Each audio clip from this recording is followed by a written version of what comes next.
Hi there and hello everyone, dear children. Cbse has released Term 1 and Term 2 syllabus for class 11 and class 12. So in this regard, here is a very quick video. We used to have 70 marks theory and 30 marks practical exam. Now what CBSE has done is it basically has divided this into two parts, Term 1 and Term 2. That is 70 marks theory paper is divided into Term 1 35 marks and Term 2 35 marks.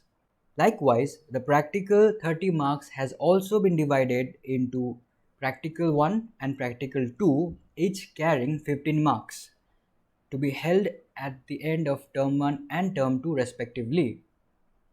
The syllabus for term 1 will not be included in term 2. Same goes for the practical exam as well.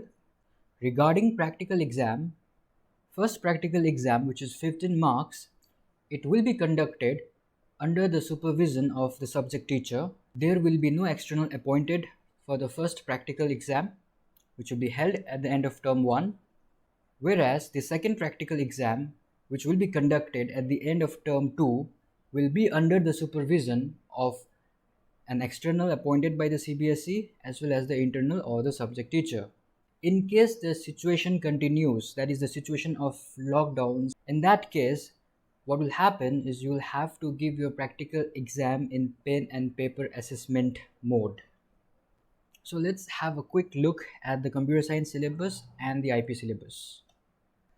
Distribution of marks for computer science is, for term 1 you have 35 marks and term 2 you have 35 marks. However, in term 1 your Python part will be covered in term 1. Whereas in term 2 you have computer networks 10 marks, database management system 20 marks, and 5 marks will be pulled in term 2 as well from Python. Let's see what's with the practical exam. So practical at the end of term 1, it will carry 15 marks. Practical at the end of term 2 will carry another 15 marks. In term 1 for computer science, you have Python program, which will carry 6 marks. A report file that should have minimum 15 Python programs based on term 1 syllabus. And that will again carry 4 marks. Project will carry 3 marks. You are required to submit the project synopsis. And then Viva will have 2 marks. That is for term 1, 15 marks. In term 2, you will again have Python program of 2 marks and then SQL 3 queries based on 1 or 2 tables and 2 output questions based on SQL queries, which will carry 4 marks. Report file for term 2 practical exam will carry 3 marks, and term 2 practical file should have the following: minimum 3 Python programs based on term 2 syllabus, SQL queries minimum 5 sets using 1 or 2 tables, and minimum 2 programs based on Python SQL connectivity. Term 2 project, you will have to submit the complete project at the end of term 2. It will also carry Viva based on the project, and the last Viva, which will carry 1 marks. So that's about computer science.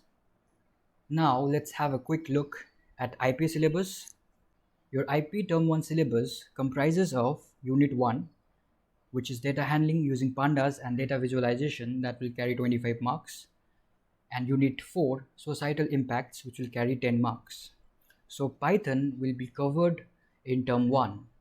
Regarding first IP practical exam, you'll have to write a pandas program that will carry 8 marks. You'll have to submit a practical file that should have 15 pandas programs, which will fetch you 3 marks. For project, you just need to submit project synopsis, which will give you 2 marks, and Viva again of 2 marks.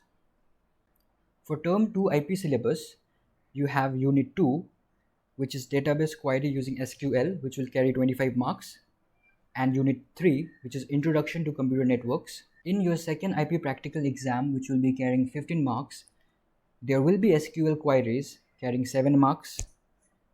Then you'll have to submit a practical file that should have 12 SQL queries, which will carry 2 marks. Then there is final project submission that will fetch you 3 marks, and Viva that will carry 3 marks. So in total 15 marks. Well, that's about it. You have a very revised syllabus. I hope this clarifies any sort of doubt that you have in your mind. Thank you.